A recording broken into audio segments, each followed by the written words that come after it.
বিয়েবাড়ির রোস্ট খেতে ইচ্ছে করছে, চলুন তৈরি করে ফেলি। রোস্ট তৈরি করার জন্য আমি নিয়েছি 3টি মুরগি, যাতে আমি স্বাদ মতো লবণ এবং সামান্য একটু ফুড কালার দিয়ে 10 মিনিটের জন্য ম্যারিনেট করে রাখবো। এবং রোস্ট ভাজা হতে হতে আমি রোস্টের মশলাটি তৈরি করে নিব। এখানে আমি 250 গ্রাম পেঁয়াজ ব্লেন্ড করে নিয়েছি পোস্তদানা, কিশমিশ, কাজু বাদাম, কাঠবাদাম, চীনাবাদাম, এলাচ, জয়ফল ও জয়ত্রী। এই সব মশলাগুলো আমি ব্লেন্ড করে নিব। এখন নিয়ে নিচ্ছি একটি পাত্র, এতে আমি পরিমাণ মতো তেল দিয়ে দিচ্ছি। তেলটি গরম হয়ে এলে আমি ব্লেন্ড করে রাখা মশলাগুলো দিয়ে দিব।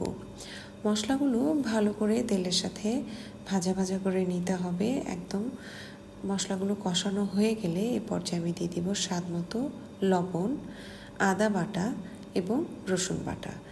দিয়ে দিচ্ছি শুকনো মরিচের গুঁড়ো। আমি রোস্ট রান্নাতে শুকনো মরিচের গুঁড়োটা ব্যবহার করেছি, এতে রোস্টের রঙটা খুব সুন্দর হয়। এখন এই মশলাগুলোকে তেলের সাথে ভালো করে কষিয়ে নিতে হবে। এই পর্যায়ে আমি দিয়ে দিব 1 কাপ দুধ।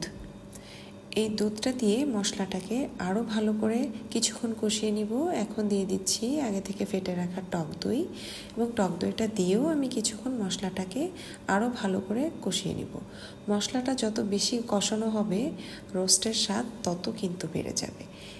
এখন আমি এই পর্যায়ে দিয়ে দিচ্ছি মুরগির মাংস, এবং মাংসটাকে মশলার সাথে আমি অনেকক্ষণ কষিয়ে নিব। কষানো হয়ে গেছে, দেখুন একদম তেল ছেড়ে দিয়েছে মশলা থেকে।